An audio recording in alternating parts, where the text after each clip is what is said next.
રાહુલ ગાંધી પપ્પુ નથી. ભારત નહીં પરંતુ અમેરિકામાં જાહેર મંચ પર આ નિવેદન આપવામાં આવે છે અને એ પણ રાહુલ ગાંધીની ઉપસ્થિતિમાં. જાહેર મંચ પર જ્યારે નિવેદન અપાય છે ત્યારે આખો હોલ તાળીઓ અને લોકોના હસવાથી ગૂંજી ઉઠે છે. નમસ્કાર, આપ જોઈ રહ્યા છો સંદેશ ન્યૂઝ, તમારી સાથે સત્યની સાથે, સંદેશ વિશેષ સાથે હું છું અંકિત. ટેક્સાસમાં મૂળ ભારતીય વિદ્યાર્થીઓને સંબોધતા ઇન્ડિયન ઓવરસીઝ કોંગ્રેસના અધ્યક્ષ સામ પિત્રોડાએ આપેલા આ નિવેદનની ગૂંજ છેક ભારત સુધી સંભળાય છે. આ જ કાર્યક્રમમાં રાહુલ ગાંધી પણ સંબોધન કરે છે અને તેમના સંબોધનમાં કેન્દ્ર સ્થાને હતી ભારત અને ભારતની રાજનીતિ. ત્યારે વિદેશની ધરતી પર રાહુલે એવી તો કઈ વાતો કરી કે જેના કારણે ભારતમાં નવી બબાલ શરૂ થઈ ગઈ છે.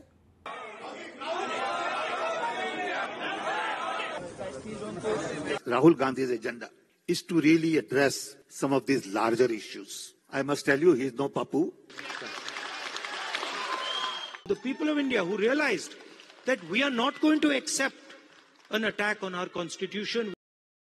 अमेरिका में राहुल અને દેશમાં ઘમાસાણ. थोड़ा सा भी कोई बुद्धिमान व्यक्ति होगा वो क्यों आरएसएस को समझने में अपना समय बर्बाद करेगा? है क्या आरएसएस को समझने लायक? संघ ने तो लाखों लाख कार्यकर्ताओं की, ऐसे कार्यकर्ताओं की मालिका तैयार की है जो तन मन और जीवन संपूर्ण देश को समर्पित करते हैं. વિદેશની ધરતી પર ગણાવી દેશની સમસ્યા. India has an employment problem. China certainly doesn't have an employment problem. Vietnam doesn't have an employment problem. That the BJP is attacking our tradition, attacking our language, attacking our states, attacking our histories. રાહુલની નિવેદનબાજી સામે ભાજપના પ્રહાર. Nobody in India was scared of the BJP or the Prime Minister of India. कि मोदी जी से कोई नहीं डरता. हाँ, मोदी जी से नहीं डरते, लोग नहीं डरते क्योंकि लोग मोदी जी को प्यार करते हैं. ચીનના વખાણ કરી ભારતનું કર્યું અપમાન. And if you look today, China is dominating global production. You go to India, you look at the phones, you look at the furniture, you look at clothes, you'll see on the back, made in China. China की तारीफ करना, दुश्मन देश की तारीफ करना, ये लगता है चाइना के पैसे पर पलते हैं और चाइना की ही बात ब्रांडिंग करने के लिए ये बाहर में जाके चाइना का ब्रांडिंग कर रहे हैं. રાહુલ ગાંધી જ્યારે જ્યારે વિદેશ પ્રવાસે હોય ત્યારે ભારતની રાજનીતિમાં ગરમાવો જરૂર આવે છે. રાહુલ ગાંધી પર ભાજપ અને આરએસએસ તરફથી આરોપ લગાવવામાં આવતા હોય છે કે તેઓ વિદેશમાં જઈને દેશની બદનામી કરે છે. રાહુલ ગાંધી 3 દિવસના અમેરિકા પ્રવાસે છે. અમેરિકા પહોંચતા જ તેમણે મૂળ ભારતીય પરિવારો સાથે મુલાકાત કરી અને તેમનું અભિવાદન ઝીલ્યું હતું. રાહુલ ગાંધી આ પ્રવાસમાં જુદા જુદા મંચ પર ઘણા મુદ્દાઓ પર વાતચીત કરી રહ્યા છે. That we are not going to accept an attack on our constitution. India has an employment problem. ત્યારે ટેક્સાસના ડલાસમાં પણ રાહુલ ગાંધીએ યુનિવર્સિટીના વિદ્યાર્થીઓ સાથે સંવાદ કર્યો હતો. રાહુલ ગાંધી પહેલા જાહેર મંચ પર ઇન્ડિયન ઓવરસીઝના પ્રમુખ સામ પિત્રોડા સંબોધન કરે છે. આ સંબોધનમાં સામ પિત્રોડા એવી વાત કરે છે કે ત્યાં તાળીઓનો ગડગડાટ થઈ જાય છે. સામ પિત્રોડા સંબોધનમાં કહે છે કે રાહુલ ગાંધી પપ્પુ નથી. આ વાત જ્યારે સામ પિત્રોડા બોલે છે ત્યારે મંચ પર રાહુલ ગાંધી ઉપસ્થિત હતા. આ વાત કરતા સામ પિત્રોડા રાહુલ ગાંધીને રણનીતિકાર ગણાવે છે. And Mr. Gandhi, Rahul Gandhi's agenda. Rahul ગાંધીનો એજન્ડા મોટા મોટા મુદ્દાઓ પર વાતચીત કરવાનો છે. કરોડો રૂપિયાનો ખર્ચ કરીને પ્રચાર કરનારા ભાજપ કરતાં તેમનું વિઝન અલગ છે. હું તમને જણાવી દઉં કે રાહુલ ગાંધી પપ્પુ નથી. રાહુલ ખૂબ શિક્ષિત છે. તે કોઈપણ વિષય પર ઊંડાણપૂર્વક વિચાર કરનારા રણનીતિકાર છે. With deep thinking on any subject. સામ પિત્રોડા બાદ રાહુલ ગાંધીએ જાહેર મંચ પર સંબોધન કર્યું હતું. પોતાના સંબોધનમાં રાહુલે આરએસએસ પર પ્રહાર કર્યા. તેમણે કહ્યું, The RSS believes આરએસએસના મતે ભારત એક વિચાર કરે છે, પરંતુ અમારા મતે ભારત વિચારોનો સમૂહ છે. બસ અમેરિકામાં પણ આવી જ વિચારધારા છે. અમે માનીએ છીએ કે દરેક ભારતીયને સહભાગીદારીતામાં છૂટ મળવી જોઈએ. દરેક વ્યક્તિને સપના જોવાની સ્વતંત્રતા હોવી જોઈએ. દરેક વ્યક્તિને તેની જ્ઞાતિ, ધર્મ, ભાષા અને પરંપરા સહિત ઇતિહાસથી ઉપર ઉઠી સ્વતંત્રતા મળવી જોઈએ. આ એક લડત છે અને આ લડત ચૂંટણીમાં વધુ નક્કર બની છે. This is the fight. And the fight was crystallized in the election. Rahul ગાંધીએ આરએસએસ પર કરેલા નિવેદનથી ભાજપ નેતાઓમાં ભારે નારાજગી જોવા મળી. દેશના કૃષિ મંત્રી અને મધ્યપ્રદેશના પૂર્વ મુખ્યમંત્રી શિવરાજસિંહ ચૌહાણે રાહુલ ગાંધી પર પ્રહાર કરતા કહ્યું કે આરએસએસના કાર્યકરોના યોગદાન વિશે રાહુલ ગાંધીની વાત કરવી જ નિરર્થક છે.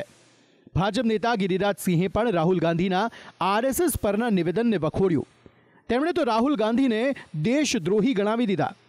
તેમણે રાહુલ પર આરોપ લગાવ્યા કે તેઓ વિદેશમાં જઈને દેશને બદનામ કરે છે. और आप क्या राष्ट्रीय स्वयंसेवक संघ की बात करोगे? संघ ने तो लाखों लाख कार्यकर्ताओं की, ऐसे कार्यकर्ताओं की मालिका तैयार की है जो तन मन और जीवन संपूर्ण देश को समर्पित करते हैं.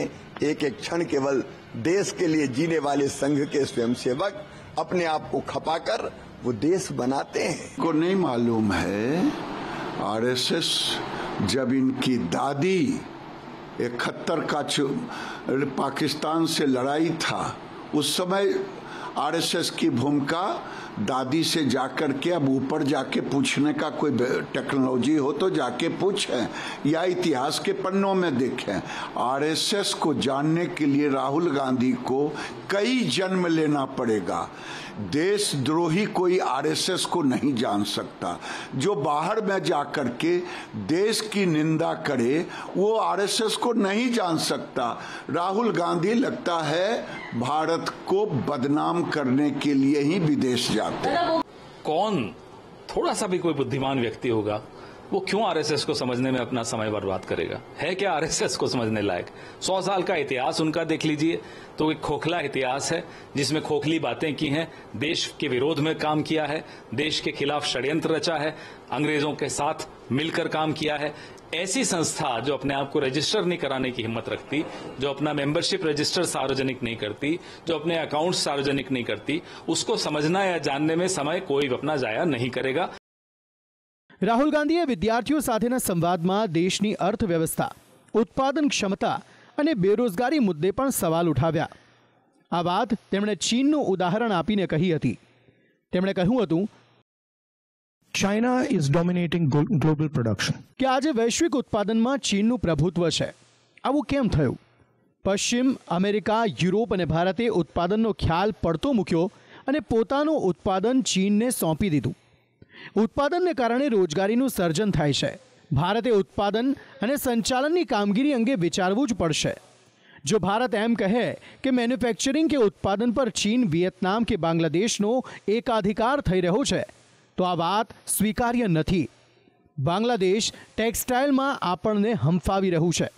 Right? Bangladesh completely outcompetes us in textiles. Rahul ગાંધીના ચીનના વખાણ કરવા પર ભાજપ નેતાઓ આકરા પાણીએ થયા. ભાજપ નેતા ગિરિરાજ સિંહે કહ્યું, રાહુલ ઉત્પાદન ક્ષમતા વધારવાની વાત કરે છે પરંતુ ભારતે પહેલેથી જ મેક ઇન ઇન્ડિયાના સૂત્ર સાથે પ્રગતિ સાધી છે. આજે સંરક્ષણ સહિતના મહત્વના ક્ષેત્રોમાં ભારત આત્મનિર્ભર બન્યું છે. ભારતે વિપુલ પ્રમાણમાં રોજગારીનું સર્જન કર્યું છે. તેમણે રાહુલ ગાંધી પર ચીનનું બ્રાન્ડિંગ કરવાના આરોપ પણ લગાવ્યા. તો સામે કોંગ્રેસે ભાજપ નેતાના વાર પર પલટવાર કરતા કહ્યું, દેશના યુવાનો બેરોજગાર હોય તો અમે સવાલ તો ઉઠાવીશું જ. इनके कार्यकाल में डिफेंस इंपोर्ट होता था, वो एक्सपोर्ट कर रहा है. वो भारत जो देश में 19 लाख करोड़ का इंपोर्ट था वो आज 80 लाख करोड़ पे पहुंच गया. वो भारत की तारीफ करने के बजाय बाहर में जाकर के, इंडिया के बाहर, भारत के बाहर जाकर भारत को गाली देना, ये तो लगता है चाइना की तारीफ करना, दुश्मन देश की तारीफ करना. ये लगता है चाइना के पैसे पर पलते हैं और चाइना की ही बात ब्रांडिंग करने के लिए ये बाहर में जाके चाइना का ब्रांडिंग कर रहे हैं। क्या इन्हें आंकड़े नहीं दिखते? आंकड़ों से आपकी दुश्मनी क्या है भारतीय जनता पार्टी वालों की कि जो आंकड़े सामने हैं? देश का विरोध तो तब होता है जब आप चीन को क्लीन चिट देते हैं। जब आप आंकड़े सामने रख के बात करते हैं कि साहब हमारे यहां बेरोजगारी 10 साल में बढ़ी है, तो क्या गलत है? आप बताइए क्यों बढ़ी है? आपका काम है, आप सरकार में हैं, 11वां साल है आपका सरकार में, आपने 10-11 साल नारों में और लफाजी में निकाल दिया, नौजवानों की जिंदगी तबाह कर दी, और उस पर हम चर्चा भी नहीं करें कि हमारे देश के नौजवान को तबाह कर दिया है भारतीय जनता पार्टी ने, तो ये तो गलत होगा। हम तो चर्चा करेंगे। રાહુલ ગાંધીએ ટેક્સાસમાં જ્યારે જુદા જુદા મુદ્દાઓ પર વાતચીત કરી ત્યારે તેમણે પોતાના સંબોધનમાં દેવતા શબ્દનો પણ ઉલ્લેખ કર્યો. તેમણે કહ્યું, The term Devta, do you know what it means? ના, દેવતા એટલે ભગવાન નહીં.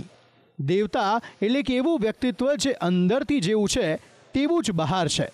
સીધી રીતે સમજો કે જે વ્યક્તિ દિલથી સાફ છે, જે સંપૂર્ણપણે પારદર્શી છે, તે જ વ્યક્તિ દેવતા છે. Meaning he is a completely transparent being. Right? It does not mean God. રાહુલના દેવતા પરના નિવેદનના કારણે અયોધ્યાના સાધુઓ પણ નારાજ થયા.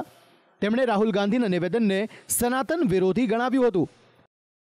और आपको यह अधिकार किसने दिया है कि आप सनातन पर वक्तव्य दें? सनातन पर आध्यात्मिक ज्ञान दें। ना ही आप आध्यात्मिक वक्ता हैं और ना ही आप ठीक से राजनीतिक वक्ता हैं। उसके बाद भी आप ज्ञान का प्रचार प्रसार करते घूम रहे हो। आप निजी तौर पर निजी प्रचार प्रसार करिए। इस प्रकार से सनातन पर अपशब्द बोलना यह ठीक बात नहीं है। सनातन पर पूरी तरीके से आप ज्ञान लीजिए। અમેરિકાના 3 દિવસના પ્રવાસમાં રાહુલ ગાંધીએ અનેક મુદ્દાઓ ઉઠાવ્યા અને ભારત સરકારની આલોચના પણ તેમણે કરી. વિદેશની ધરતી પર રાહુલ ગાંધીએ કરેલા વારથી ભારતની રાજનીતિમાં સંગ્રામ જોવા મળે છે. ભાજપના મતે દેશની આંતરિક બાબતો અંગેની ચર્ચા અન્ય દેશમાં ન કરવી જોઈએ અને આ જ કારણથી તેઓ રાહુલના નિવેદનોને સખત શબ્દોમાં વખોડી રહ્યા છે. તો સામે કોંગ્રેસના મત મુજબ સમસ્યા છે તો તેની ચર્ચા કરવી જોઈએ. સ્પેશિયલ રિપોર્ટ, સંદેશ ન્યૂઝ.